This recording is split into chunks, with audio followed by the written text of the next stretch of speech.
제가 보기에는 거의 한 8, 90% 이상의 학생들이 지금 뭐 초등학생들 물론이고요. 그리고 특목고를 지원하려는 학생들도 상당수 정확한 진로 적정이 좀 안 돼 있는 상태에서 그냥 무조건 점수 맞춰서 어느 고등학교를 가겠어요. 그리고 대학도 역시 그렇게 가겠습니다. 이런 약간 메커니즘을 생각하시는데 굉장히 안 맞습니다. 너무너무 악수를 두는 상황이 되고요. 그래서 이 진로 설정이라는 부분이 더 이상은 뒤로 미룰 수 없는 부분이고 그 부분에 있어서 동기부여는 저희가 아니고요. 학부모님들의 몫이라는 말씀을 좀 드리고 시작을 하고 싶습니다. 일단 진로 적성을 먼저 설정을 해야 되고요. 그리고 객관적인 평가가 있어야 되겠죠. 그래서 우리 아이가 뭐 예를 들어서 아나운서가 되고 싶다. 이런 것도 진로 적성에서 사실 굉장히 좋지가 않은데 아나운서를 할 거면 도대체 어떤 부분의 아나운서를 할 거냐. 뭐 스포츠 방송도 있고 게임 방송도 있고 뭐 날씨 예보라든가 교통 방송도 있고 뉴스 앵커도 있고 기자도 있는데 구체적인 진로 설정이 좀 필요하다는 말씀을 드리겠고 그러면 그런 직업을 갖기 위해서 얘가 객관적으로 어느 정도 수준의 교과 과목과 비교과 영역에 있어서 두각을 나타내는지 좀 평가가 있어야 되겠죠.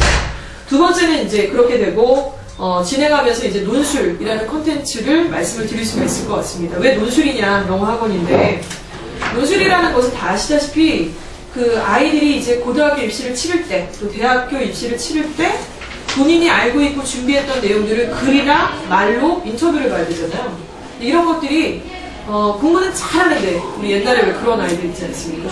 공부는 너무 잘하는데 누구 앞에서 말을 잘 못해요. 아니면 글 쓰는 재주는 좀 없어요. 이과 성향이라서. 그러니까 이제 더 이상 이제 그런 상태에서는 입시를 좀 치르기가 상당히 어렵다는 말씀을 좀 드리고 싶습니다. 단연에 걸친 어떤 훈련 과정이 좀 필요하다고 보셔야 되겠고요. 표현력이죠, 결과적으로. 결국 그래서 이제 방향을 정해야 되겠죠. 학습 방향, 그리고 정확한 학습, 그리고 논술이라는 거는 알다시피 간접적인 체험이라고 할 수 있는 독서라든가 배경지식, 또 그에서 마지막으로 표현력에서 말하기와 글쓰기를 보면서 이제 영역을 보신다고 보시면 되겠습니다. 네, 10분. 인생을 결정한다라는 말씀이 어떻게 들리실지 모르겠는데, 저도 이제 수없이 많은 영어 강사들의 인터뷰를 봤던 것 같아요. 제가 손으로 세어보진 않았지만은, 지금까지 아마 진행하면서 좋기 100명은 넘게 아마 보지 않았을까라는 생각이 드는데, 학부모님들도 이제 마찬가지신 경험이 좀 있으시겠지만은 거의 누군가를 만나면 거의 10분 안에 결정이 되지 않나 이런 생각이 들어요. 물론 그 전에 서류를 보고 어떤 자소서를 보고 이렇게 되겠지만 일단 고입에 있어서 내년부터 입시가 크게 바뀌는 것은요. 인근에 있는 대성고, 또 이대부고, 이화여고가 자율고잖아요. 중앙고. 지금 같은 경우는 올해까지만 그러니까 내신이 전체 중학교에서 50% 이상인 아이들이 지원이 가능했고요. 그 안에서 왜 속된 말로 뺑뺑이 돌려서 이렇게 합격이 되는 그런 아이들이라서 사실은 뭐 모의고사가 나중에 봐보니까 한 5등급인 애들도 합격되는 경우가 상당히 많이 있습니다. 근데 내년부터는 50%, 70% 이런 기준은 없애겠대요. 그러니까 전체가 다 응시를 할 수 있대 자기개발 계획서를 내서 인터뷰를 보겠다라고 발표가 이미 결정이 됐습니다. 그래서 이렇게 자기개발 계획서를 내고 스펙을 준비하고 면접을 봤던 것은 전국구 자사고나 외고에서만 진행됐던 일인데 이게 점점 확산이 이제 되고 있다는 말씀이 되겠죠. 근데 이게 고등학교 때만 딱 끝나면 되는데 그게 아니라 이제 대학 입시에서도 역시 마찬가지죠. 그래서 대학 입시에서도 입사제라는 말씀 많이 들어보셨죠? 올해부터 입시가 이름이 바뀌었어요. 지난 10월 달에 이제 박근혜 정부가 바뀌었던 내용 중에 입사제라는 용어를 쓰지 말아라. MB 정권이 싫은가 봐요. 자꾸 용어를 바꾸고 똑같은 내용인데 그래서 학생부 종합전형이다 라고 이름을 바뀌었습니다. 그래서 그 전형으로 대학에 입시를 치를 때에도 역시 마찬가지로 인터뷰를 진행을 하고 논술을 또 보게 됩니다. 그리고 이제 교대를 보게 될 경우에는 무조건 또 면접이 들어가잖아요. 상당수 많은 비중을 또 차지하고 있는 걸 알고 계실 겁니다. 그리고 입사 면접.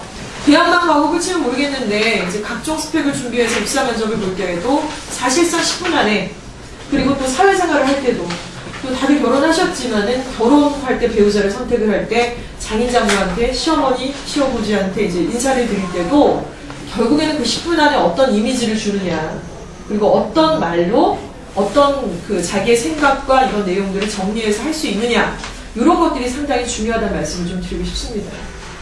그리고 또 굉장히 중요한 건 이게 제일 어렵지 않을까요? 고등학교 가서 또 대학 가서 입사해서 이제 뭐 취직을 해서 이제 살고 있는데 제일 어려운 게 우리 자녀들한테 뭔가 감정에 호소하는 게 아니라 객관적 기준으로 동기부여를 할 때 이런 것들도 역시나 첫 대화의 10분이 참 중요하다는 생각이 듭니다. 그리고 우리 초등학교 학부모님들이시다 보니까 그 아이들이 지금 현재 어느 정도 영어를 하고 있고 어느 정도 수학을 하고 있고 공부 수준이 어느 정도인지 객관적 기준이 좀 없으시죠, 솔직히. 그냥 걔 뭐 어디서 기가래, 뭐 아니면 우주화에서 뭐 제2뿔에 아니면 파고다에서 무슨 단계래 이런 건데 저희를 이제 단계가 있죠. 모든 학원들이 단계가 있습니다. 근데 솔직히 말씀드리면 이주화 원에서 J6인지 A6인지가 그렇게 중요할까요? 저는 그렇진 않다고 생각해요. 또 어떤 학부모님하고 얘기를 하다 보니까 거기 단계가 이렇게 뭐 8단계가 있는데 거기를 다 마스터하면 그 다음에 이제 이주화 중등부를 보내겠어 뭐 이런 말씀도 하시는데 그 8단계가 뭘까? 그러니까 학원을 제가 운영해서 알잖아요. 그러니까 저희 학원을 비롯해서 모든 학원들은 단계를 만들어야 돼요. 만들어야 되고 또 학기가 지나면은 또 레벨업도 시켜야 되고 스테이도 시켜야 되고 이런 게 있다는 걸 너무 잘 아실 거예요. 한 해두에 보시는 게 아니시니까. 그런데 중요한 거는 다 그들 얘기잖아요. 저희는 저희 얘기고 수학도 그들 얘기고 또 각 이제 뭐 초등학교 또 사립 보내시는 학부모님도 계시고 뭐 국립 보내시는 분들도 계시지만은 그 학교에서 뭐 미국 교과서를 뭐 2.5를 쓴다. 저는 그런 얘기가 제일 사실은 좀 듣기가 약간 거북한 부분이 솔직히 말씀드리고 있습니다. 왜냐하면 모든 것들이 너무나 주관적인 멘트고 주관적인 판단이라는 것이죠. 일단은 가장 뭐 영어로 비유를 해서 말씀을 드리자면은 기본적으로 듣고 읽고 단어 암기 이런 것들이 가장 베이스가 돼야 되겠죠. 근데 4, 5학년 때부터 이 아이들은 일단은 영역별 학습이 좀 들어가줘야 된다는 말씀을 강하게 좀 드리고 싶어요. 그리고 제일 중요한 것은 바로 토셀. 그래서 저희가 자꾸 토셀 하는 게 저희랑 어떤 이해관계가 있는 건 아니지만은 일단은 가장 많은 학생들의 숫자가 시험을 보고 있고요. 또 뒷페이지에도 설명을 드리겠지만 수능이라든가 또 탭스 그리고 토셀 사라졌지만 니트라는 영어 시험까지도 모태가 같습니다. 바로 국가에서 공인하고 있는 시험인과 동시에 EBS 그리고 서울대학교 또 교육평가위원회에서 치르고 있는 시험이라는 것이죠. 그래서 엄마가 같은 시험 국가에서 고입을, 대입을 그리고 또 어떤 공공기관에서 치를 때 같이 보게 되는 그런 시험의 모태가 같아서 우리가 토셀을 진행을 하게 되는 거고요. 그래서 그 시험을 통해서 아이들이 어느 정도 수준인지를 매김하시는 게 굉장히 중요하다는 말씀을 좀 드리고 싶어요. 자, 일단 그렇게 돼서 초등학교 6학년에서 중1 정도가 되면은 일단은 이때는 조금 더 이제 뭔가 윤곽이 잡혀야 되겠죠. 진로에 있어서. 그러니까 저희 딸 같은 경우도 올해 이제 중학교 1학년 첫째가 들어가는데 뭐 아시잖아요. 초등부 때 이제 저한테 뭐 디자이너도 된다 그랬다가 뭐 미용사도 된다 그랬다가 뭐 간호사도 된다 그랬다가 선생님도 된다 그랬다가 왔다 갔다 하지 않습니까? 근데 그런 모든 게 이제 지금도 그런 아이들이 많이 있지만 이걸 좀 더 자꾸 좁혀야 된다는 거죠. 최소한 영역만큼은 이렇게 좀 정하시는 게 굉장히 중요하고요. 그리고 이제 초6 때부터 중1 때까지는 중학교 적응 훈련이 무조건 좀 들어가줘야 됩니다. 지금 혹시 이제 큰 자녀가 있으신 분들은 중학교 보내셔서 중간고사, 기말고사 치러보신 학부모님들 계실 거예요. 시험지를 혹시 보셨는지 모르겠는데 중학교 1학년 서술형 주관식 시험 문제가 사실 예전에 우리 학부모님들 치르셨던 때하고는 비교가 좀 안 되는 내용들이 너무 많습니다. 영작도 있고요. 그 안에서는 뭐 단순하게 뭐 이시냐 아니냐 뭐 이런 걸 고르라는 문제뿐만 아니라 디테일한 이제 난이도별, 점수대별 이제 영작별도 들어가 있는 상황이라 상당 수준은 사실 교과서를 웃도는 수준들이 많이 있죠. 그리고 각 학교별 이제 테마도 좀 있기 때문에 훈련을 좀 해야 되겠다는 말씀을 드리고 싶어요. 그리고 나서 이제 얘가 중2, 중3이 됐어요. 그 눈에 선하게 약간 보입니다. 중2, 중3이 되면은 애들이 그 병이 생기잖아요. 그 김정은도 못 쳐들어가는 무서운 병. 저희도 건들지 않아요. 중2, 중2는 안 건드려요. 그럴 수 있지 힘들 거야. 뭐 이렇게 약간 달래면서 얘기를 하는데 어찌됐건 이때는 일단은 조금 두각을 나타내는 얘가 자기 뭐 외고를 가겠다. 아니면 저는 이화 여고를 가겠습니다. 아니면 대성고를 가겠다라는 뭔가 이게 정확하게 좀 구체적으로 나와줘요. 아직은 잘 모르겠습니다. 외고를 갈지 어디를 갈지 이러시면 조금 불가능한 부분이 있어요. 그러니까 가닥을 못 잡고 왜냐면은 나중에 원서 쓰실 때 그 안에 들어갈 요소들이 있잖아요. 이게 뭔가 시나리오가 안 맞기 시작을 하는 거예요. 그때 막 급하게 만들기 시작을 하면. 그래서 만약에 어떤 학생이 명도외고를 가겠다. 그것도 자기는 영어과를 가겠다. 그리고 영어 교사가 되겠다. 이런 어떤 구체적인 설정이 있다 그러면 거기에 맞는 비교과 발등에 대해서 시나리오를 연결하는 작업을 구체화시키는 게 바로 이때부터라고 보시면 되겠습니다. 그래서 거기에 맞는 독서 활동, 이제 책 읽기가 들어가야 되겠죠. 그리고 논술, 거기에 맞는 이제 논술 그리기가 이제 또 들어가줘야 되겠고 예시를 이제 구체화시켜서 만들어야죠. 어저께 이제 일요일이라서 저희 집안하고 같이 저녁 식사를 좀 하게 됐는데 그 집 딸이 공부를 좀 잘해요. 그래서 얘가 명도계고랑 대일외고를 다 이제 뭐 입시 설명회도 갔다 오고 했더라고요. 중3 이제 올라가는 아이인데, 근데 이 친구의 얘기를 듣고 저희가 결론은 마지막에 저희 남편이랑 조시 얘기는 못 갈 것 같다. 왜냐하면 얘가 중1 때 가족 모임으로 여행을 갔대요. 일본으로. 그래서 이제 방학을 끼고 갔는데 돌아오는 날이 개학 다다음 날이었던 거예요. 그러니까 이틀이 이제 구멍이 나잖아요. 그러면 아시다시피 체험학습 왜 신청서를 내서 담임선생님한테 요청을 하면 되는데 했잖아. 그걸 몰라서 안 한 게 아니라 했는데 담임 선생님께서 연세가 좀 있으신 남자 선생님이셨던 거예요. 그리고 특목고 입시라든가 이런 거에 대해서 잘 모르시는 분 같아요. 얘기를 들어보니까. 그런데 얘가 그래서 그 선생님하고 어찌됐건 이걸 했다가 문제 없을 거예요 라고 약간 이렇게 뭉뚱그려서 얘기를 하셨는데 결론은 뭐냐면 이틀이 결석이 됐어요. 무단위 결석. 이건 나중에 생기부를 다 띄어서 이제 제출을 해야 되잖아요. 외고 같은 경우. 2점이 감점이 된 거고 전체 총점에서. 그리고 얘가 아무리 노력을 해서 이제 영어를 1등급을 만들어놔도 마치 2등급처럼 보이는 이런 전체 총점에서는 좀 리스크가 분명히 있는 거죠. 그러니까 이런 부분들을 보고 이제 담임선생님이 막 욕을 하셨는데, 근데 이제 이거는 저는 그 언니한테도 얘기한 게 언니도 문제라고. 왜냐면 이거 1년에 딱 한 번 고칠 수가 있어요. 뭔가 이의가 발생이 되면은 그 해 가을에 수정이 가능합니다. 근데 그걸 몰랐던 거예요. 나이스에서 생기고 뭐 어쩌고 얘기도 많이 듣고 안내문도 요즘 받으시죠? 저도 학교에서 지금 날라오는 걸 많이 받았거든요. 근데 그런 걸 보고 그냥 그런가 보다 뭐 이런 게 있나 보지? 이제 자세히 안 보실 수 있고요. 그게 어떤 의미인지를 잘 못 보실 수 있으니까 놓친 거예요. 그리고 2학년이 됐고 이제 3학년 올라가잖아요. 고칠 수 없어요. 불법이에요. 고치면. 그래서 이런 것들로 인해서 어찌 보면 자기가 정말 가고자 하는 고등학교 정해져 있고 거기에 따른 비교과 활동을 하면서 나이스의 어떤 독서 기록을 하게 되며 또 이런 체험학습이나 여러 가지 기재사항을 할 때 필수적인 요소들에 있어서 준비가 좀 미흡한 상태가 분명히 발생을 한다는 겁니다. 정보가 부족하다 보면은. 그래서 이런 것들이 중2, 중3 때는 굉장히 명밀하게 학교와 그리고 이제 자소서를 쓰게 되는 이런 단계, 또 영어 내신, 그리고 들어가고 나서 또 약간 찌질해지면 좀 곤란하지 않습니까? 그래서 탭스라든가 이런 것들의 양적인 정성적 부분과 정량적 부분이 같이 좀 생활하게 들어가는 것이 바로 중2, 중3, 바로 이 2년간의 어떤 생활이라고 좀 보시면 될 것 같아요. 그리고 나서 이제 입시가 시작이 되죠. 지금 그래서 면접 이제 준비를 당연히 해야 되고요. 또 자기소개서, 학습계획서, 서류 전형, 대입 준비 이렇게 이제 보게 된다고 보시면 될 것 같습니다. 이렇게 그림을 이렇게 쭉 그리시니까 어떠세요? 지금 로드맵을 이제 보여드린 건데 초등학교 4, 5학년 때부터 중3까지의 로드맵이죠. 그 이후에도 또 로드맵이 있지만요. 일단 말씀드린 학생 생활 기록부의 100% 알기를 좀 강조해서 드리고 싶습니다. 나이스에 혹시 들어가 보신 학부모님들 계시나요? 자녀의 나이스 그 생기부를 혹시 보신 분 계신가요? 보신 분 계시죠? 꼭 들어가서 보시기를 좀 부탁을 드리겠고요. 만약에 지금 안 보시잖아요. 중학교 때를 그냥 어떻게 하다가 또 안 보셨어요? 그렇게 고등학교 때도 또 안 보시는 학부모들이 되게 많으세요. 그리고 애들도 이게 뭔지를 몰라요. 그래서 지금 현재 대입을 앞두고 있는 이 심각한 일반고, 인근에는 충암고라든가 이렇게 실적이 조금 좋지 않은 그런 일반고 학생들은 이게 어떤 의미인지를 잘 몰라요.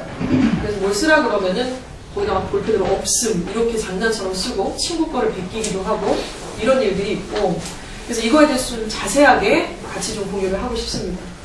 일단 그 100% 바로 알기는 일단 2013년도 10월, 얼마 안 됐죠. 지금이 12월이니까 한 2달이 채 안 되는 바로 얼마 전에 이제 발표가 난 사안이고요. 변경이 좀 된 부분들이 있어요. 그래서 글자 수도 좀 바뀌었고 변경된 내용들이 좀 있습니다. 그래서 첫 번째는 창체라 그러죠. 창의적 체험 활동이라 그래서 자동봉진이라고 저희가 이제 이렇게 얘기를 하고 있습니다. 자동봉진. 첫 번째는 자율활동, 그리고 동아리활동, 봉사활동, 진로활동인데 이거를 학생이 직접 쓰는 게 절대 아니에요. 그래서 보시면은 자율활동 같은 경우는 담임 선생님께서 쓰시고 또 이제 동아리활동은 동아리 담임 선생님이 쓰십니다. 그리고 각 이제 진로활동 같은 경우도 진로 담당 교사가 이제 쓰게 돼 있어요. 자, 그리고 교과 학습 발달 사항은 이제 교과별로 교과 담당 선생님께서 쓰시게 되고 500자라는 제한 글자가 있고 이건 다 선생님들이 쓰시는 거예요. 선생님들이 다 쓰시게 돼 있고 또 독서 활동 사항은 인문, 사회, 과학, 체육, 예술, 과목별 500자, 공통 1000자 역시나 담임 선생님과 교과 담당 선생님께서 이걸 다 쓰십니다. 그래서 저희가 실제로 아이들이 이제 저희한테 제출을 해요. 고등부 같은 경우는. 그래서 페이지가 거의 한 15장, 23장 정도 이렇게 페이지 되게 두껍고 이런 내용들이 좀 매겨져 있는 것이죠.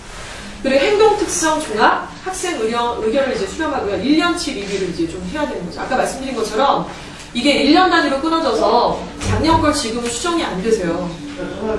그리고 이것들에 대해서 이제 그해 가을에 이게 다 올라가기 전에, 학년이 바뀌고 올라가기 전에 무슨 뭐 변경사항이 생긴 거나 이의 신청이 있으면 빨리 하십시오라고 이렇게 노티스가 오거나 아니면 노티스가 안 올 수도 있습니다. 그렇기 때문에 학부모님들이 이거를 시기적절하게 잘 체크를 좀 하셔야 된다는 말씀을 드리는 거고요. 그리고 진로활동 같은 경우, 지금 보시는 진로활동 부분이 원래는 이제 2013년도 이게 10월 25일 발표자잖아요. 근데 그 전에는 보시는 창체에 이게 묶여 있었거든요. 근데 진로활동이 이제 따로 떼어서 독립이 돼 있는 다른 항목으로 이렇게 자리를 잡고 있어요. 그리고 지금 초등학생이니까 얘네가 고등학교 갈 때 지금 초등학교 때 이 생기부가 따라 올라가나요? 안 올라갑니다. 근데 하나만 올라가요. 바로 진로활동. 얘가 지금 초등학교 4, 5, 6학년 때 뭐가 되고 싶었다 라고 해서 거기에 관한 고2 때 올라가고 대입 때도 올라갑니다. 이게 이제 이번부터 바뀐 거예요. 이걸 좀 보셔야 되겠죠. 중1, 고1 때까지 연계가 된다는 부분을 조금 바로 잡아주셔야 될 것 같고요. 아이가 네가 되고 싶은 거 써! 이제 이러시는 것이 아니라는 거죠.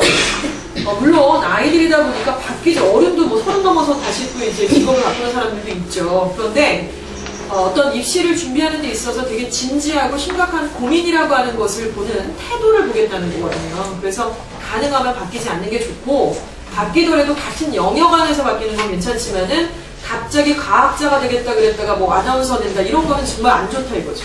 그래서 이런 것들을 좀 고민을 하시면서, 이런 이유들 때문에 아까 제가 말씀드린 것처럼 진로 선택 설정이 첫 번째 퍼스트 스텝이라는 게 이해가 가시죠. 이게 돼야지만 다른 얘기들을 또 할 수가 있다는 말씀을 드리고 싶습니다. 네, 생활기록부를 만드는 것은요, 일단 첫 번째는 뭐 지금 보시는 것처럼 이게 굉장히 요즘에 뜨겁습니다. 그래서 첫 번째는 학생과 학부모님께서 같이 만드셔야 돼요. 저희가 학원에서 이걸 대신 어떻게 터치해드릴 수 있는 부분이 전혀 아닙니다, 이거는. 그래서 생활기록부의 로드맵을 이제 만드셔야 되겠죠. 예를 들어 우리가 지금 당장 할 수 있는 것은 초등학교 이제 4, 5, 6학년 때 진행하는 진로 설정에 대해서 어떤 얘기를 우리가 끌어낼 거냐, 어떤 직업을 하게 될 거며, 왜 그걸 선택했으며, 이유가 뭐며, 이런 것들에 대해서 아이하고 진지한 대화를 끊임없이 좀 나누셔야 돼요. 그리고 진로 활동 설정, 진로 선택 이유를 만드는 거죠. 말씀드린 것처럼. 그리고 거기에 맞는 이제 체험 활동을 좀 해야 되겠죠. 그래서 자동봉제, 아까 말씀드렸던 뭐 자율, 그리고 뭐 동아리 활동, 봉사활동, 진로 활동에 대해서 연계가 되는 프로그램을 계속 아이하고 체험을 하고 거기에 대한 어떤 증명 자료를 만들어내는 거. 이런 것들이 좀 중요합니다. 그리고 관련된 독서 활동이 이제 들어가줘야 되겠고요. 그리고 이제 교과 활동, 교과 성적, 이것들이 이제 기본적으로 같이 맞물려 있다라고 보시면 됩니다. 그리고 이제 학생은 활동을 하면서 기록을 남겨야 되는데, 이러다 보니까 사실은 자기가 스스로 하지 않는 아이들은 외고나 자사고에 간다는 게 좀 말이 안 돼요. 이게 엄마 아빠가 아니면 학원 선생님의 어떤 이 열정으로 커버가 안 되는 부분이 좀 있습니다. 그러니까 이번에도 되게 기가 막힌 게, 저희 학원의 어떤 중3짜리 아이가 얘가 무조건 붙는 아이였어요. 영덕을 쓰면 무조건 붙을 아이고, 그러면 붙을 거다 이렇게 얘기를 하고, 심지어 그 학생을 제가 수학학원에서 이렇게 소개를 받았는데, 저한테 그 원장님이 하신 말씀이, 얘를 제가 이렇게 잘 키우면은 우리 학원에 굉장히 득이 될 거다. 얘가 무조건 잘 갈 거기 때문에. 그런데 얘가 떨어졌어요. 그래서 왜 그러나 봤더니 자기 개발 계획서를 나중에 봤죠. 너무 못 쓴 거예요. 그래서 왜 이렇게 못 썼어? 눈 선생님한테 막 따졌죠. 왜 이렇게 냅뒀냐. 내가 봐도 무조건 떨어지게 생겼구나. 아무 연계성도 없고 무슨 내용인지 모르겠다. 그랬더니 이 친구가 딱 자기가 외고를 가야 되겠다 마음이 별로 안 든 거죠. 그리고 엄마가 이제 닥치니까 얘를 빨리 이제 어떻게 했으면 좋겠고, 학원에서 해주긴 한다는데 아무래도 좀 학교가 낫지 않을까 싶어서 학교의 국어 선생님한테 이걸 부탁을 드린 거예요. 근데 그분이 학교라고 모든 선생님이 다 입시 노하우를 아시는 게 아니잖아요. 그런 분들도 많이 계실 수 있지만, 근데 이게 너무나 약간 연계가 없게 좀 만드신 거고, 얘는 그거를 학원에서 다시 손봐줄게 이렇게 갖고 와 그랬더니 학교에서 다 했기 때문에 할 필요 없다 이렇게 나와서 안 갖고 왔었어요. 그래서 타이밍이 계속 늦어졌고 결국에는 그걸 낸 거예요. 그래서 저는 정말 약간 황당했는데 어떻게 이렇게 했지? 이렇게 중요하지 않다고 생각했나? 진지하지가 않았나? 여러 실패 요인들이 아마 섞여 있을 거라고 생각하고, 다행인 거는 뭐 대입도 아니고 이런 것들을 발판 삼아서 좋은 계기가 될 수 있을 것 같지만 조금 더 본인 스스로가 진지했었어야 한다. 그리고 학부모 입장에서는 그 아이가 진짜 원하는 게 이게 맞았는지에 대해서 다시 한번 검증도 해볼 필요는 좀 있었다는 생각이 듭니다. 그리고 학부모 입장에서는요, 아까 말씀드린 것처럼 생활기록부는 1년이 지나면 수정이 불가능하기 때문에 반드시 이제 그 해가 딱 지나기 전에 학년이 넘어가기 전에 이의 신청을 하실 것들이 있으면 반드시 하셔야 된다는 말씀을 드리고 싶고요. 그리고 학생과 상의해서 담임한테 어필을 하셔야 돼요. 그 어필을 누가 하냐면 절대 학부모님들이 전화하셔서 이렇게 하시는 게 아니고요. 아이를 통해서 어필을 하셔야 돼요. 이게 어떤 부분이냐. 분명히 그렇게 하셔야 됩니다. 왜냐하면 이게 굉장히 프로세스 자체가 민감한 부분이기 때문에 학부모님이 전화를 하셔가지고 또는 뭐 이렇게 찾아가셔가지고 얘기를 하신다고 이게 다 그렇게 처리가 되는 게 아니에요. 그래서 매번 할 때마다 봉사활동은 이렇게, 독서는 어떻게, 그리고 특히 아까 말씀드렸던 그런 말도 못할 약간 이런 출결에 대한 부분이라든가 이런 것들도 확실하게 또 진행을 해주셔야 되겠죠. 예, 이걸 좀 상의를 드리고 싶고요. 저희 그 조카가 지금 한영외고 1학년에 다니고 있는데 어저께 이것 때문에 요즘에 이제 이게 시즌이에요. 이걸 이제 학교별로 고등학교들은 빨리 이걸 써서 이제 처리를 해야 되잖아요. 방학하기 전에. 그래서 이걸 다 쓰기 바빠 죽겠어요, 지금. 근데 이제 웃긴 게 일반고나 어떤 이거 한번 생각을 해보시면 500자, 1000자, 800자 막 이러는데 이걸 단연생이 다 쓰셔야 된다고 그러죠. 근데 이걸 고등학교 같은 경우를 한번 생각해 보시면 뭐 대학을 어떤 전형으로 갈지 지금 정해져 있는 게 아니기 때문에 온 아이들을 다 해야 되는 거예요, 전교생들을. 근데 이게 일이 상당히 많겠죠.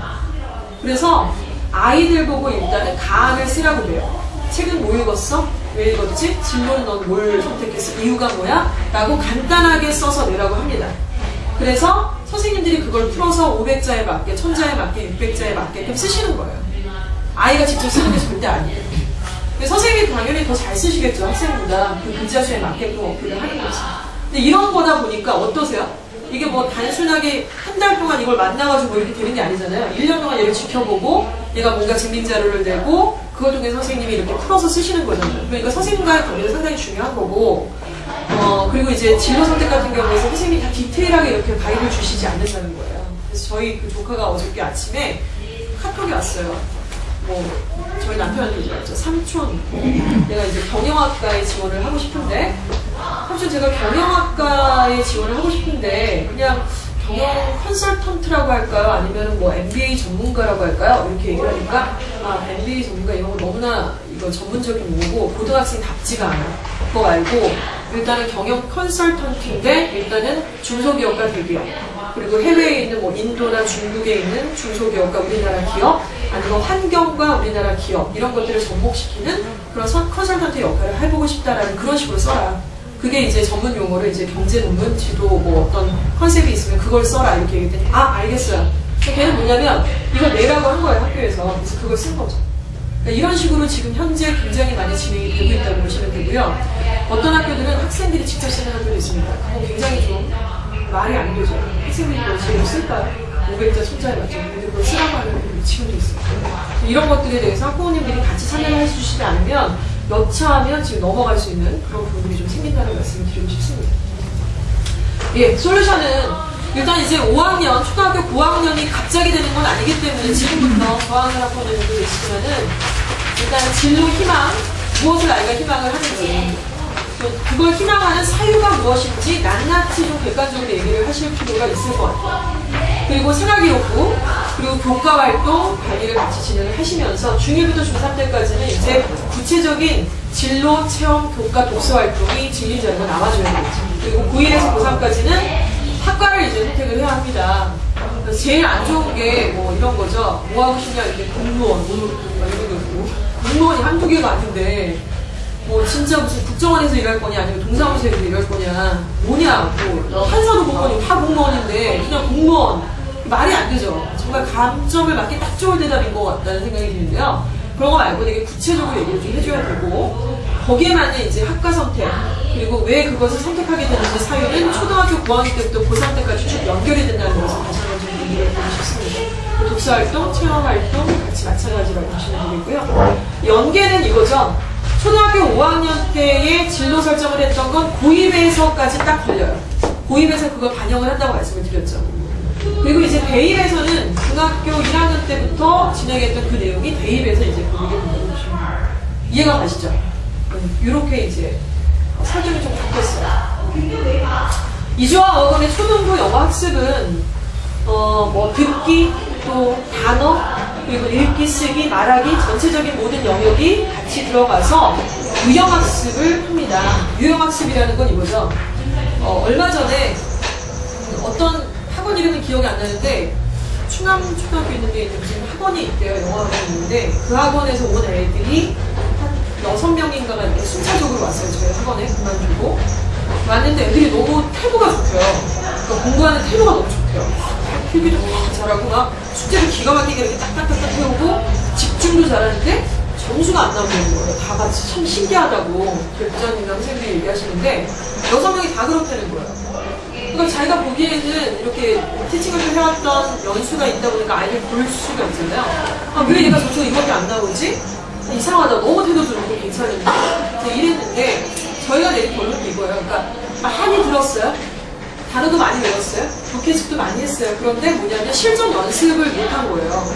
그러니까 문제를 딱 냈을 때 문제를 풀 줄을 모르는 거죠. 예를 들어서 이 글을 듣고서 내용과 일치하지 않는 것은 이런 거 풀어본 적이 없는 거예요. 그냥 해석을 했겠죠. 그렇죠? 그리고 뭐 어법 문제를 낸다 그랬으면 그냥 해석을 하고 독해를 하고 이해는 했지만 정확하게 문제에서 요구하는 것이 무엇인지에 대해서 집중 포커싱 연습이 좀 안 돼 있다는 말씀을 드리는 것입니다. 그래서 이런 걸 저희가 이제 총칭하여 유형학습이라고 말씀을 드리는데 실제로 뭉뚱그려서 뭐 책을 무조건 많이 읽으면 영어 실력이 올라간다. 책을 많이 읽으면 당연히 올라가겠죠. 그러나 책을 많이 읽고 단어를 많이 외우고 듣기를 많이 하는 상태에서 반드시 잡아줘야 되는 게 저는 실전 연습, 유형학습이라고 생각을 해요. 그러니까 그게 안 되면 사실은 굉장히 겉도는 부분들이 많고 어느 만큼 가고 있지가 반영이 좀 안 되는 경우를 상당히 많이 보게 됩니다. 그래서 이런 영역들을 진행하면서 저희가 토셀이라는 시험을 자꾸 강조드리는 이유가 토셀이 영역별 시험이거든요. 듣기 영역, 독해 영역, 그 아래에 녹아들어있는 영작과 문법 영역이 있습니다. 그 부분을 같이 아이들하고 특강을 통해서 진행을 하게 되는 거고 그런 거죠. 그러니까 듣기 숙제를 애들이 매일 잘 듣고 있고 해오나요? 네, 하는 아이들도 있고 안 했으면서 뻥으로 막 이렇게 근데 그거를 아주 기가 막히게 너무 잘하는 아이가 사실 듣기 시험을 잘 본다고 직결되게 말을 할 수는 없다는 말씀을 드리는 거죠. 그래서 듣기 특강이나 이런 것들을 트레이닝을 해서 한 번씩 잡아줄 필요가 좀 있다는 말씀을 드리고 싶습니다. 네, 아까 말씀드렸던 토셀과 수능과 캡스의 공통점, 여기에 사실 작년까지 니트라는 시험이 같이 들어가 있었어요. 일단 우리 아시다시피 우리나라 이제 교육부가 이제 교과부, 예, 교육부 밑이라고 하기에는 뭐하고 이제 같은 산하단체에 서울대학교 서울대학교가 있고요. 그 교육부 안에 우리나라 수능을 주관하고 출제하는 교육평가원이 있습니다. 그리고 아시다시피 EBS가 있죠. EBS에서 지금 현재 토셀을 만들고 있고요. 그 다음에 교육평가원에서 수능을 만들고 있고 서울대학교에서 탭스를 만들고 있습니다. 그래서 이 탭스와 수능과 토셀이라는 시험만 저희는 봐요. 초등, 고등, 중등에서 다 이 시험만 보지 다른 거는 절대로 들어와서 같이 보진 않고요. 그리고 저희가 이 세 개의 시험에 같은 시험은 아니잖아요. 유형도 다르고 사실 점수 배점도 다르기 때문에 그러나 토셀 뭐 예를 들어 인터미디어트를 봤을 때 얘가 수능은 어느 정도일 거야. 이런 추산점을 계속 데이터를 만들어서 지금도 계속 이렇게 차곡차곡 이렇게 데이터화하고 있기 때문에 기준이 좀 잡히는 거죠. 이런 것들을 좀 같이 보시면 될 것 같고요. 토셀 주니어의 의미를 좀 말씀을 드리고 싶습니다. 제가 이번에도 실시를 좀 했는데 초등학교 6학년 이제 졸업하고 중2 올라가는 친구들 있잖아요. 그런 애들한테 해마다 제가 부장님한테 얘기를 해서 꼭 했으면 하는 것들이 있는데 뭐냐면 고등학교 1학년 학생들의 고1 가자마자 입학하자마자 보는 3월달에 전국 연합 모의고사가 있거든요. 근데 요즘에는 이제 서울시내는 안 봤어요. 최근에 박노현 교육감이 서울시내는 한 해에 2번만 봐라. 그래서 경기도 분당 다 보는데 전국이 다 보는데 3, 6, 9, 11월을 보는데 서울만 6월과 11월을 보는 이런 이상한 일들이 있었어요. 근데 어찌됐건 3월달 목표는 상상해보시면 어떨까요? 중학교 3학년 공부한 걸 시험 보는 거잖아요. 그러니까 난이도 그렇게 어렵지 않아요. 그리고 듣기는 사실 수능이 그렇게 어려운 게 아니라서 6학년 애들한테 이걸 해마다 제가 개원하고 나서 이렇게 치러보면 딱 이렇게 기준이 잡히더라고요. 옛날부터 이렇게 보는데. 그래서 6학년 아이들이지만 보통 듣기를 잡아야 돼요. 듣기는 거의 안 들리고 최상위반에 해당되는 얘기인데, 그리고 그 중에 분명히 100점을 맞는 아이들이 있었어요. 항상. 아니면 1등급, 아니면 80점대 이런 아이들이 이제 생겨서 올해 재원은 이 정도 수준이구나. 제가 이걸 갖고서 이제 기준을 잡았는데, 지금 저희가 모든 학생들한테 그렇게 고등학교 1학년 3학 5평을 보게 할 수는 없거든요. 애들이 얼마나 황당하겠어요. 문제가 45문항이고 듣기가 22문항인데 23문항인데 그러면은 너무 지겹거든요. 70분 동안 또 봐야 되고. 그래서 이제 이 토셀이라는 시험에 대해서 학부모님들이 어떤 기준을 좀 갖고 계셔야 되잖아요. 이걸 보라고 했는데, 근데 그게 3급이면 뭔데? 2급이 무슨 의미야? 이제 이런 것들에 대한 기준을 좀 잡으실 필요가 있을 것 같습니다. 먼저 주니어를 기준으로 말씀을 좀 드리고 싶습니다. 3등급은 영어에 있어서의 이제 가장 기본적인 거죠. 주니어가 아시다시피 난이도가 그렇게 어렵진 않습니다. 그래서 듣기, 쓰기, 읽기, 말하기의 완성 단계죠. 완성 단계. 유형에 있어서 이제 공부를 하면서 완성 단계다. 이렇게 보시면 되고요. 그리고 2등급 정도 나오는 학생들은 중학교 영어의 유형별 학습이 가능한 학생들이다. 이렇게 보시면 되겠습니다. 그래서 주니어 2등급 나오는 학생들은 학년에 따라 조금 차이가 있겠지만 저희가 고학년들은 주니어를 안 보잖아요. 지금 인터미디어나 뭐 이렇게 보게 되는데, 어찌됐건 저학년 위주로 봤을 때는 상당히 유형별 중학교 학습을 할 수 있으니까 내신으로 따지면 85점 이상 정도를 받는 초등학생들, 지금 당장 보더라도 이 정도라고 보시면 되겠죠. 1등급을 받는 학생은 초등학교 전체 중에 뭐 전국 2% 정도가 된다고 보시면 맞으실 것 같습니다. 그래서 이런 기준은 저희가 세운 거라기보다는 시중에 뭐 이렇게 영어학습 대한민국 상위 0.1% 이런 책들 많잖아요. 그런데 실적 같은 거 보시면 다 토셀 점수가 다 나와 있어요. 몇 등급을 받았다, 얘는 몇 학년 때. 그 기준들하고 저희가 지금 거의 흡사하다고 보시면 될 것 같습니다. 예, 이 그래프는 조금 재밌는데, 저희가 제가 이제 개원한 지가 한 9년 정도 된 것 같아요. 구주와 영어 교습소를 시작을 해서 그 전에도 이제 강사 생활을 계속 했었지만은 수없이 많은 학부모님들하고 만나서 인사를 드렸었고 얘기도 나눴었고 뭐 아이들을 또 많이 봤겠죠. 아무래도 선생님들하고 같이 상의를 해가고. 근데 그 초등학교 학부모님들하고 사실 저는 개인적으로는 상담을 하기가 좀 어려워요. 왜냐면 많이 좀 깔아요. 장점이 뭐고 막 이런 말씀을 많이 해야 되는데, 사실 저는 솔직히 말씀드리면은 그런 걸 잘 못해요. 그러니까 처음 시작할 때부터 중등급 이런 시작을 해갖고 일단은 모든 걸 다 오픈하고 시작을 하거나 안 됩니다. 아니면 뭐가 너무 부족합니다. 구멍이 희망이 났습니다. 이렇게 말씀을 드려도 서로 오해가 없는데, 초등부는 아직 우리 학부모님들이 잘 모르시잖아요. 얘가 어느 정도 상태인지. 그리고 잘한다는 얘기도 많이 들으셨을 텐데, 제가 학원에서 시험방식에 뭐가 어디가 빵꾸가 났는데 막 이러면 얼마나 기분이 나쁘시겠어요. 그래서 제가 얘기하기가 참 어렵고, 그리고 사실 아이들이 어리기 때문에 속단하기도 참 어렵고 이런 부분이 있습니다. 그런데 분명한 거는 아이들의 성향이라고 하는 거를 일반적으로 좀 보시게 되면은 약간 이런 성향들이 좀 있다는 말씀을 드리고 싶어요. 처음에 여기가 이제 중학교 1학년이죠. 그러니까 그 전에 시작이 초등학생이라고 보셔야 될 텐데, 제일 최악의 케이스가 검은색이죠. 그러니까 보시면 이거예요. 초등학교 때는 엄마가 다 이렇게 뭐 준비물 챙겨주고 숙제할 때 옆에 앉아 있어주시고 이런 학부모님들 계시잖아요. 저는 잘 못하는데 그런 학부모님들 너무 훌륭하시지. 근데 그때까지 애가 이렇게 따라왔다 이거예요. 그런데 중학교 딱 올라가면은 어떤가요? 갑자기 떨어지는 아이들이 분명히 생겨요. 곧잘 한다고 들었는데.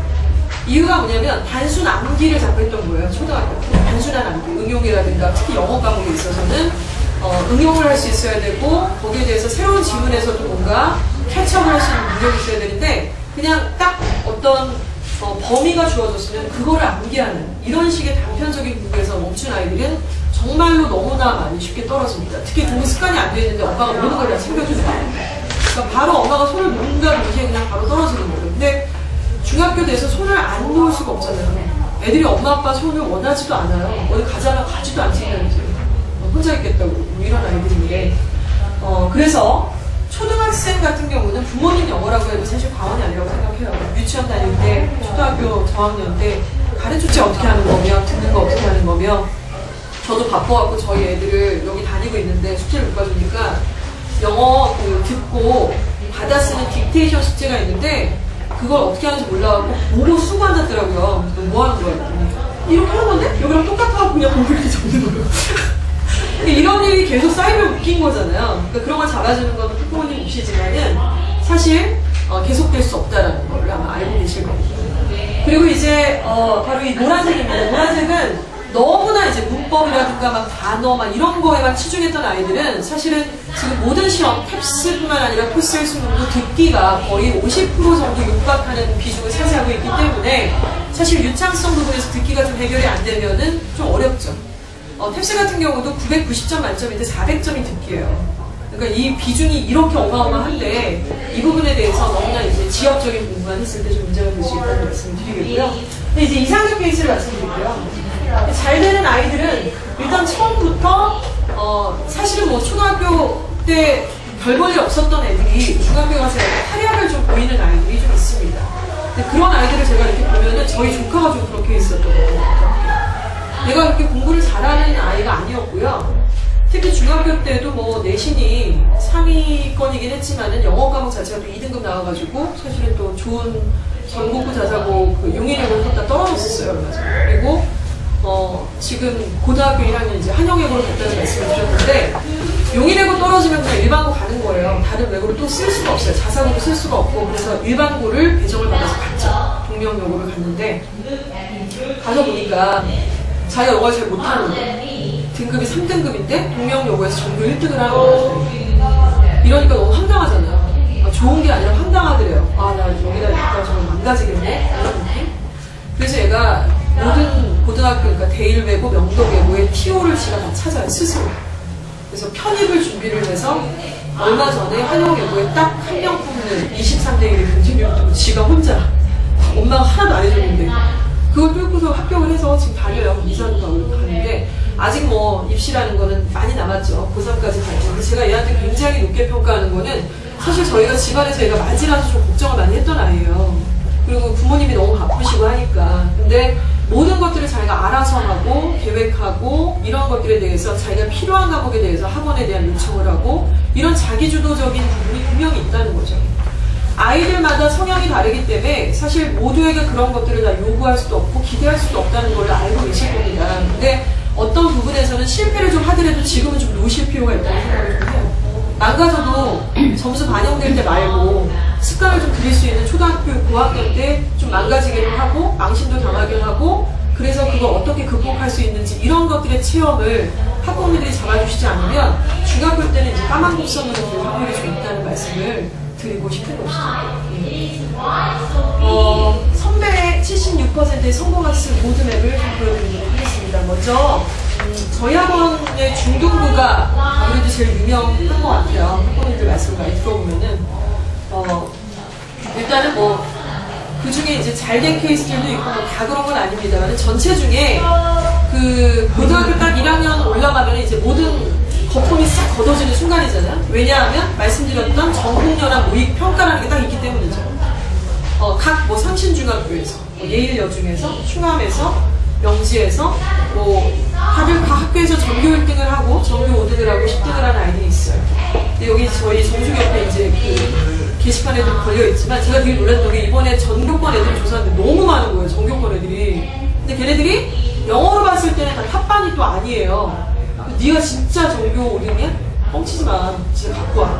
진짜 갖고 왔는데 전교 5등이 이런 애들이 되게 많더라고요.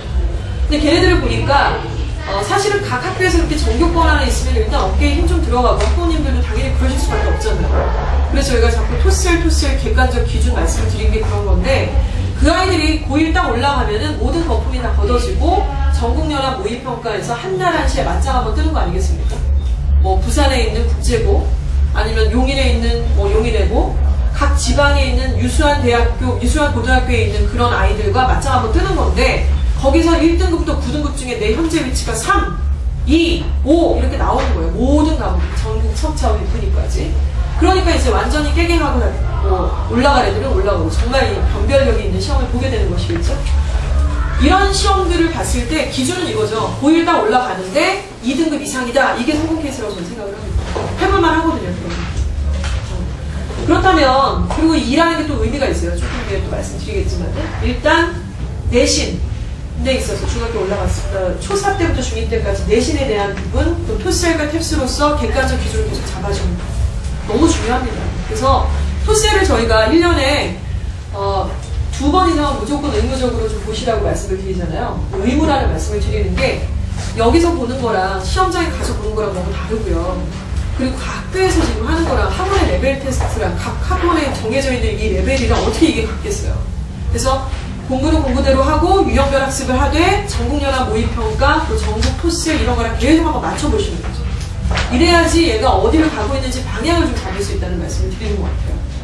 그렇게 돼서 중3 때 되면 수능과 탭스를 통해서 저희가 기준을 잡아요. 그래서 중등부 같은 경우는 중3 특히 1학기가 딱 마치는 순간부터 교재는 다 수능으로 들어가고 모의고사가 이제 매월마다 1회씩 틀어져서 성적표가 6회분이 나오게 돼서 고등부로 올라가게 되는 거죠. 그래서 지금 이 시즌인 게 우리도 수업을 했던 게 예비고일반들 이런 아이들이 이제 성적 분포대로 나눠져서 등급별로 지금 수업을 진행을 하고 있습니다. 고2가 되면 이 아이가 1등급 고2가 됐을 때 이제 1등급을 완성을 하는 거죠. 예, 그리고 2등급 이상인 아이들이 한 76%. 아까 말씀드린 것처럼 2등급 이상이면 성공 케이스라고 생각을 하게 되고요. 또 고3이 되면은 1등급인 아이들 같은 경우는 굳이 영어에 계속 올인을 한다기보다 아무래도 서울 스타일 연구대 가려면 수학이 마지막에 이제 관건이잖아요. 근데 그 전제가 뭐냐면 국어랑 영어가 1등급이 나온다는 얘기의 전제에 수학이 얘기를 하는 거지, 영어랑 국어가 3등급 왔다 갔다 하고 있는데 수학이 중요하다, 이건 좀 말이 안 되는 얘기거든요. 그래서 저 아이들에 한해서 일단은 수학이 좀 중요하다, 이런 말씀 드리게 되겠고, 영어가 2등급 이상 나오는 아이 76% 같은 경우는 이제 인서울에 지원이 가능한 학생들이라고 보시면 되겠습니다. 지금 이렇게 딱 단편적으로 말씀드릴 수는 없지만 대입에서 국어, 영어, 수학, 탐구 과목이 있잖아요. 그러면은 이제 어머님들이 아시는, 학부모님들이 아시는 15개 대학에 가려면, 지금 제가 이런 멘트 되게 위험한 멘트인데 그냥 편하게 말씀드리면은 이해가 편하시라고 2등급이 2개는 나와줘야 돼요.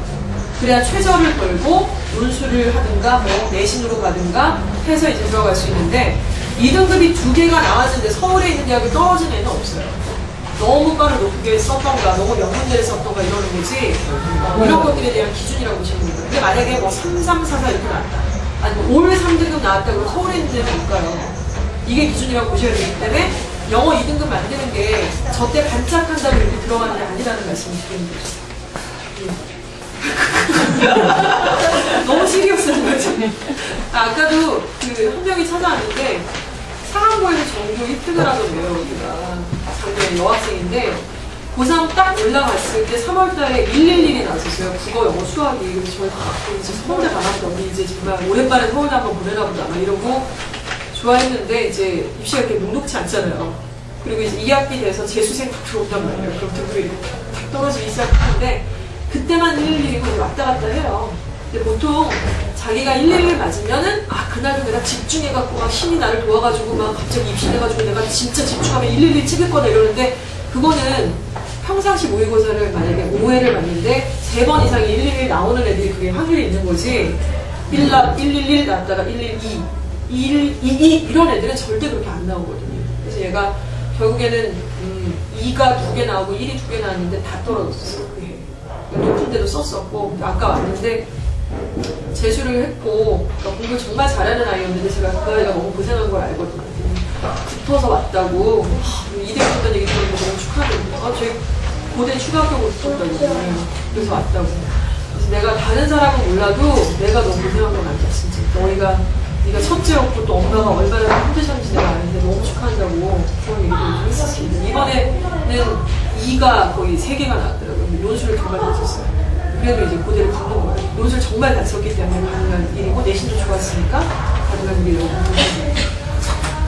네, 저희가 지금 이 시점이요, 초등부가 좀 조용한 시즌이에요.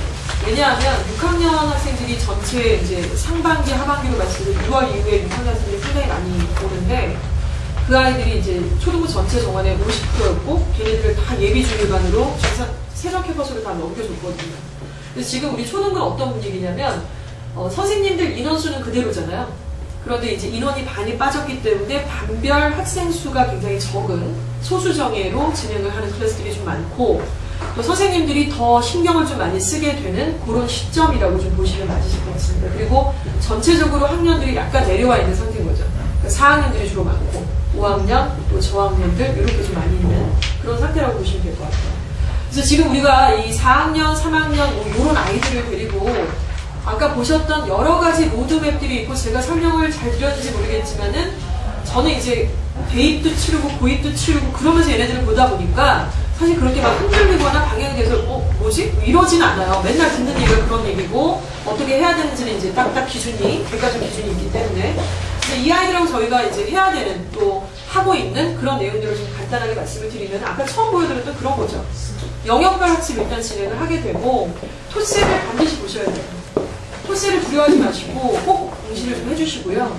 또 시험을 잘 보기 위해서는 아무래도 훈련도 좀 있어야 되는 게 맞습니다. 저희가 무료 특강이 아니기 때문에 특강을 열더라도 뭐 무조건 드셔야 됩니다. 이럴 때 어떻게 전달이 될지가 사실 조심스러워서 강하게 말씀을 못 드리기는 하지만 일단은 시험을 본다고 했을 때 아이가 뭐 반응이야 반반이겠죠. 뭐 대충 봤어 아니면 너무 힘들었어 다시는 안 보고 싶어 여러 가지 있겠지만은 그냥 1년에 2번 정도는 무조건 보는 거다 라고 생각을 하셔서 거부감 없이 그냥 보고 그리고 성적표 나오시면은 영역별 듣기, 독해, 문법, 영역별 성적이 어떤 변화 추이가 있는지를 저희들하고 또 상담을 또 하셔야겠죠. 그러니까 이런 학부모가 아유 học 지 무슨 애가 어린데 이러실 수 있잖아요 솔직히. 그리고 또 데려다 줘야 돼요. 그리고 또 성적표 나오면은 그게 너무 또 보기가 좀 쉽진 않은데 또 이렇게 분석을 하셔야 되고. 하지만 그 전자인 어머니, 예를 들어서 계속 보시면서 성적이 이렇게 나왔고 학원에서 너네가 얘기했던 거랑 조금 다른데 지난번에 독해 잘한다 그래서 점수 왜 이래? 아니면은 선생님 저희 아이가 이게 부족한 것 같은데 저희 뭐 특강을 뭘 들어야 됩니까? 이런 어머님하고는 좀 차이가 있겠죠. 그러니까 학원도 그런 것 같아요. 어머님들, 학부모님들이 어떤 멘트로서 어떻게 다가오시냐에 대해서 같이 만드는 거라고 저는 생각을 하거든요. 일방적으로 절대로 아니고. 그래서 그런 부분을 같이 좀 이용을 하시는 게 굉장히 중요하다는 말씀을 드리고 싶습니다. 예, 초등부 교육과정 좀 간단하게 넘어가겠고요. 중등부를 잠깐 이제 기준 삼아서 소개를 시켜드리면, 이번에는 이제 중등부에서 중1인데도 굉장히 좀 실적이 나온 아이들이 있어서 걔네들은 좀 실전반을 위해서 고등부에서 지금 수업하는 애들이 있어요. 중1, 2 이런 아이들 혹시 실전반 이렇게 돼 있고 저희가 중등부에서 탑반을 지금 소개시켜드리는 이유는 이거예요. 초등부가 전체적으로 학원에 초중부가 다 있지만은 저희한테는 초등부 자체가 큰 수익을 안겨줘주는 구조는 아니에요. 솔직히 말씀드립니다. 근데 이제 하나 뭐가 있냐면 저희의 프라이드가 초등부에서 이렇게 오랫동안 한 3년, 4년 동안 이렇게 트레이닝을 받은 아이들이 중등부로 올라갔을 때 탑반으로 대거 그 아이들이 이렇게 이동을 하는 경우를 계속 만들어 오고 있는 거죠. 그러니까 수적인 면보다는 정성적 부분에서 굉장히 퀄리티가 좋은 학생들이 중등부에 올라가게 되는 이런 어떤 현상들이 좀 벌어진다는 것입니다. 그래서 그 아이들이 중등부로 올라갔을 때 탑반이 된다는 것은 어떤 의미가 있는지를 좀 말씀을 드리고 싶어요. 일단은 탭스라는 시험이 있습니다. 990점 만점이고요. 보통 중학생이 만약에 600점이 넘었다 그러면 대한민국에서 거의 1%라고 보시면 맞으세요. 가끔씩 어떤 어머님들이 그런 얘기 하세요. 목동에는 뭐 800점대가 수두룩 빡빡 하는다. 뭐 900점 넘는 애들도 있다던데 이런 얘기 하시는데 없어요. 그렇게 많지 않고요. 중학생인데 600점이 넘는다는 것은 단연코 말씀드립니다. 1%예요. 전국에서 1%라고 보시면 되겠고 그러니까 이거죠. 중학교 3학년 때까지 600이 넘는 점수를 만들었어요. 얘가. 그러니까 저희도 뭐 980점도 만들었고 800점도 넘는 아이들이 있었습니다. 근데 아주 특별한 아이들이죠. 그거는 일반적이라고 절대 볼 수가 없어요. 근데 이렇게 중3 때 만든 아이는 얘가 외고를 가도 내신이며 수능이며 이걸 커버를 할 수가 있어요. 충분히 다른 과목이랑 같이 접목을 하더라도. 그리고 뭐 이대국어나 대성고도 정말 그 상위권 100명 애들은 넘사벽이라고 보셔야 되거든요. 걔네들은 정말로 어떻게 넘어갈 수가 없어요. 3등급을 시작했던 애들이 걔네를 친다는 거는 말이 안 돼요. 제가 보기에는. 그건 포기를 해야 돼요. 근데 걔네들 같은 경우를 보면은 보통 이제 어떤 문제를 내도 그 면역력이 있는 거죠. 무슨 문제를 내도 출제자 의도도 알고 있고 뻔한 내용이고 단어도 알고 있고 문법도 알고 있기 때문에 이제 그런 상황이라고 보시면 되는데 그런 아이들이 이제 650점대다 이렇게 보시면 되겠고 사실상 지금 외고나 대성 이대국어 같은 경우도 입시가 조금 바뀌는 그 과도기에 지금 아이들이 들어가다 보니까 650점 이렇게 넘는 아이들이 10%도 안 돼요 사실은. 이렇게 만든다는 게 의미가 있다는 것이죠. 그리고 550점이 이제 탑2반이라고 보시면 됩니다. 그리고 450점은 탑3반 이렇게 보시면 되는데 보시면 학년별로 좀 나눠져 있어요. 탑3가 이제 중1, 그리고 중2, 중3이라고 보시면 되고 그러니까 중1 때 탑3로 올라가는 수평 이동하는 아이들이 있어요. 초등부 때 여기서 이제 J9이나 7, 8 이 정도에서 올라가게 되면은 중도부에서 바로 이제 탑방 코스로 올라가게 된다는 것이죠. 그래서 이렇게 탭스를 주로 위주로 공부를 하게 되고요.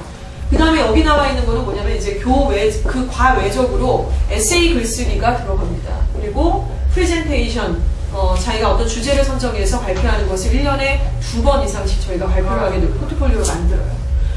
그리고 이제 인터뷰, 영어 인터뷰를 또 원어민과 함께 진행을 하는 그런 코र्स들도 기다리고 있고, 디베이트, 그리고 한국말 논술로 글쓰기와 말하기가 같이 진행이 됩니다. 이렇게 보니까 되게 멋있는 것 같으시죠? 근데 저희는 이걸 멋내려고 하는 건 아니고요. 지금 보시는 에세이, 프레젠테이션 이 두 가지는 외고에 있어서 내신에 들어가고 있는 수행평가에 들어가고 있어요. 그래서 이게 내신에서 지금 한 15%에서 25% 정도까지가 들어갑니다. 그리고 인터뷰라는 거는 들어갈 때 필요하잖아요. 들어갈 때 필요한데 물론 영어 인터뷰는 보지 않습니다. 입학 당시에는. 그러나 사실은 에세이나 프레젠테이션 인터뷰 자체가 일단은 영어 과목의 내신 산출할 때 이제 그 말씀드린 수행평가 안에 상당 부분이 들어가게 되어 있고요. 특히 영어과가 나온 분들한테는 굉장히 좀 비중이 높다고 보실 수 있겠죠. 논술은 뭐 아까 말씀드렸던 대입과 고입 이 부분에 있어서 이제 자소서라든가 면접 자체가 중요하기 때문에 이런 요소들을 구색 맞추려고 들어가는 게 아니라 이걸 또 계속 하는 게 아니에요. 그러니까 시즌에 맞춰서 1학년 뭐 여름방학 때 이거 논술을 계속 하죠. 근데 뭐 디베이트는 뭐 여름방학 때 디베이트, 또 영어 인터뷰는 2학년 여름방학 때 영어 인터뷰, 이렇게 컨셉과 테마를 잡아서 아이들을 진행을 한다는 말씀을 드리는 겁니다. 그래서 홈페이지나 카페를 보시면 저희 동영상들이 상당히 많이 올라있기 때문에 보시면 될 것 같고요. 네, 목표는 지금 보시면 이런 고등학교들이에요. 많이 보셨던 고등학교가 많이 있으시죠? 네, 용인외고, 대원외고, 그리고 명덕, 대일, 한영, 이화, 서울외고, 그리고 밑에 대성고, 이대부고, 이화여고, 남학생들 가는 뭐 중앙고까지. 이렇게 보시면 노란 색깔 두 군데는요, 전국구, 대원 죄송합니다. 용인외고 같은 경우는 전국구 자사고죠. 전국에 있는 우수한 학생들이 모여서 일단은 가야 되기 때문에 외고라는 명칭이 있지만 실제로 외고는 아니에요. 이름이 바뀌었기 때문에 전국구 자사고라고 보시는 게 맞습니다. 대원외고는 뭐 명불허전이죠. 지금 뭐 1등의 자리를 계속 잡고 있는 상태고, 그 외에 명덕대일, 한영, 이화, 서울 같은 경우는 솔직히 말씀드리면 이화, 서울 빼고 명덕대일, 한영은 비슷하다고 보시면 돼요. 수준 자체가. 근데 이제 한영이랑 대원을 강남권에서 많이 보내다 보니까 그쪽에 사실은 지인들 얘기 들어보면 명덕대일을 약간 뭐 치지도 않는다 이런 얘기하는데 실제로 숫자로 나오고 있는 수치 실제로 비슷하다고 보시는 게 맞습니다. 그리고 서울이랑 이화 약간 여기서 좀 부족한 부분이 좀 있죠. 하지만 뭐 일반계 고등학교에 비하면 사실 상당히 분위기라든가 열정이라든가 이런 것들은 무시할 수가 없고요. 저희 학생들 중에 여기 다니는 애 있잖아요. 그러면 걔네들한테 물어보면은 학부모님도 그렇고 학생도 그렇고 다 똑같은 얘기를 하세요. 만족한다. 아쉽지가 않다. 정말. 그래서 그건 네가 다른 학교 안 가봐서 그렇잖아. 그러기도 하겠지만 뭐 여기서 더 있겠을까? 너무 좋다는 거죠. 일단 선생님들이 너무 좋대요.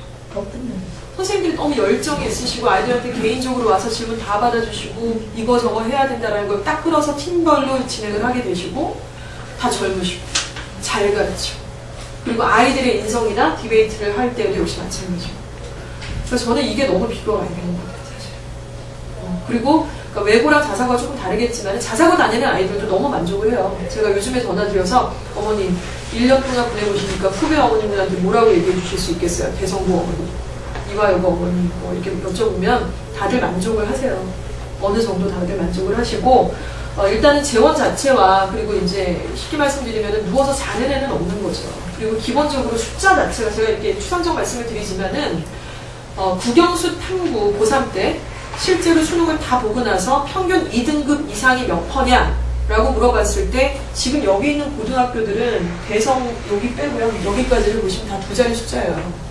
대성 같은 경우, 대원 같은 경우는 90%가 높습니다. 평균 2등급 이상이.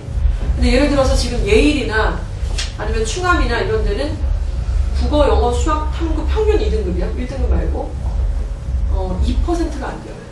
그러니까 이런 차이가 극명하게 드러나니까 분위기를 예측을 하실 수가 있으시잖아요. 그래서 이런 학교들이 좀 있다는 말씀을 드리는 거죠. 그럼 정말 보내려면 어떻게 해야 되냐. 정말 보내려면요. 가서 찌질해지고 내신 9등급 받을 거면 안 가는 게 낫죠. 고등학교가 끝이 아니잖아요. 고등학교 분위기 좋아가지고 막 캠퍼스의 낭만을 즐기고 막 이런 게 아니잖아요. 우리가 사실은 중요하긴 하지만 저는 가서 찌질해지고 9등급 되고 너무 힘들어해가지고 막 이렇게 처지고 이러려면 뭐하러 거길 가나 싶어요. 대성고나 이대 보고도 사실 애가 거기 가면 안 되는 애들이 또 있었어요, 분명히. 근데 왜 거길 간다 싶어요. 전학가라고 그런 애들이 있어요, 실제로. 그런데 가서 정말 잘하려면 뭘 준비해야 되냐면 일단 기본적으로 수능 영어를 해야죠. 준비가 되는 상태에서 올라가야죠. 그러니까 올라가서 3등급 받고 이러면 정말 힘들어요, 사실은. 그걸 따라잡을 수가 없어요, 도저히. 그리고 탭스를 좀 준비를 해서 올려보내야 됩니다. 왜냐하면 탭스는 수능 플러스 알파라고 하는 난이도가 분명히 있거든요. 그리고 탭스를 요즘에는 또 아이들 수준이 약간 떨어져서 옛날만큼 그렇게 강조는 하진 않지만 탭스 특별반이 또 따로 운영이 되는 학교들이 또 있기 때문에 이런 부분들이 좀 중요하다고 생각을 할 수가 있겠죠. 그리고 아까 말씀드린 것처럼 에세이 라이팅이나 프리젠테이션은 수행평가에서 분명히 들어가는 부분이 있고요. 준비를 해서 올려보내야 되겠고요. 그 다음에 논술, 그리고 비교과 이런 부분에 대해서 중학교 때 이런 준비를 스텝별로 해서 이렇게 해서 올라가야지 그냥 영어 내신 좀 좋다고 그냥 딱 영어 내신 좋으면 가잖아요, 지금은. 영어 내신하고 이제 인터뷰 보고 가는 건데 그 상태로 갔다가 깨지기가 정말 너무 쉽다는 거죠. 그래서 결국에는 수능 영어 탭스를 하는 이유는 시험 범위가 없어요. 범위를 줘요. 예를 들어 탭스, how to 탭스 뭐 600, 800 교재를 한 번을 줍니다. 그게 이번 시험 범위야. 그리고 고3 수능 난이도 모의고사를 2개를 줘요. 그리고 부교재를 주고 영어 소설에서 어떤 부분, 페이지 뭐 프린트 5페이지 굉장히 어려운 영어 소설을 줘서 여기서 낼 거다. 이렇게 얘기를 합니다. 그리고 듣기가 반드시 들어가고 어휘집이 들어가요. 제가 지금 열거한 것만 6개죠. 이게 시험 범위인데 플러스 어디서 나오는지 모르겠지만 우리가 5개를 더 낼 거야. 이게 시험 범위예요. 그런데 제가 아까도 얘기했는데 충암고 내신하다 그러는데 교과서 3권. 이게 시험 범위예요. 그 학교가. 야, 너네는 진짜 나중에 어떡하려고 그런다, 정말. 이렇게 해갖고는 정말 어떻게 경쟁을 하지? 근데 제가 지금 말씀드리는 게 외고만 그렇게 내는 게 아니라 지금 일반계 고등학교도 사실 이 정도를 내는 학교들이 있어요. 소설까지는 아니지만. 그래서 이런 부분을 대비를 하려면 범위가 있는 것만 해결을 하는 그 능력 갖고는 안 된다는 거죠. 자, 그리고 에세이 라이팅 말씀드린 것처럼 토론 수업이나 논리적인 표현력, 자, 그리고 논술과 비교과는 지원 동기나 이제 입학을 할 때 필요한 부분이라고 이제 보시면 맞으시겠죠. 예. 풀베가 걸어갈 길은 학교 파악 일단 해야 되고요. 이건 중학교예요. 그러니까 중학교 이번에 입학한 아이들은 저희가 인근에 그 중학교 어디 갈지 대충 아시죠? 나중에 우리 지금 살고 있는 집에 살고 있다면 중1 때 어디 갈지가 2군데 정도 나오시잖아요. 그 2군데 학교에 해당되는 저희가 다 쇼팅을 해서 그 학교의 선생님들의 성향, 내신의 유형, 그리고 국어, 영어, 수학의 어떤 특징들, 그리고 교과 활동에 대한 특이성, 이런 것들을 인근의 25개 중학교를 다 분석을 해서 다 나눠드렸어요. 그래서 내신 시험 문제까지 일부를 또 발췌를 해서 이렇게 드렸죠. 그래서 이거를 겨울방학 때 미리 좀 준비를 하고 가면 굉장히 좋다는 말씀을 좀 드리겠고, 그리고 이제 교내 활동에서 이런 부분들을 놓치면 안 되죠. 저희 첫째 딸이 원래 공부를 안 하던 애인데 갑자기 외고 바람이 불어갖고 사촌 언니가 이제 외고를 가니까 자기도 외고를 가야겠대요. 그래가지고 공부를 하는데 지금 일부러 제가 며칠 전에 동생하고 싸웠는데 학교를 안 보내버렸어요. 한 번만 더 싸우면 너는 안 보낸다고 분명히 얘기했다. 근데 학교를 안 보낼 줄 몰랐겠죠? 그리고 내가 얘기하는데 너 중학교 때 이러잖아. 그럼 내가 학교를 또 안 보낼 거야. 그럼 넌 외고를 못 가. 무단 결석이니까. 너가 저지른 일이야. 일부러 제가 막 이렇게 저렇게 하는 거예요, 지금. 그리고 거기에 대해서 이제 얘기를 또 하죠. 이게 어떤 의미가 있는지. 그리고 이거를 불만만 갖지 말고 이게 어떤 과정을 통해서 네가 했는지를 한번 생각을 해봐라. 일부러 그러는 거죠. 이런 것들이 좀 필요하고요. 준비를 시켜야 돼요. 놓치면은 진짜 깜빡하다가 이렇게 잘못되는 경우들이 또 있기 때문에. 그리고 이제 가장 중요한 객관적 평가를 계속 좀 거듭 강조드리고 있습니다. 예, 선배가 걸어온 길, 예일여중, 상신중, 연서중, 은평중, 부산중학교 학생들이 이번에 저희 학원에서 되게 선전을 많이 했던 학생들이 있어요. 그래서 이 아이들이 이제 용인외고, 하나고, 명덕 외고에 합격을 해서 그 성공 케이스들을 좀 공유를 드린다고 말씀을 드렸습니다. 이 아이들이 했던 거는 이제 학교 성적이 일단 굉장히 우수했죠. 그 하나고 붙은 아이는 내신을 보면은 거의 올백, 하나 틀리고 이 정도? 약간 특이하죠. 그렇게까지 진짜 하기 쉽지가 않은데 어찌됐건 그 정도였고, 그리고 중간에 토스의 시험으로 시작해서 탭스라는 객관적인 어떤 기준으로 계속해서 저희가 객관적 기준에서 어느 정도 단계인지를 예의주시하면서 정리를 했습니다. 또 생활기록부 중간에 계속 확인을 하셔야 된다 말씀드렸고요. 자소서는 이제 3학년 돼서 원서 쓰기 전에 이 과정들을 통해서 계속 첨삭을 받고 인터뷰에 대해서 예상 질문을 받게 되죠. 그리고 학습계획서, 독서기록 이런 것들을 통해서 용해내거나 하라고 명도계보에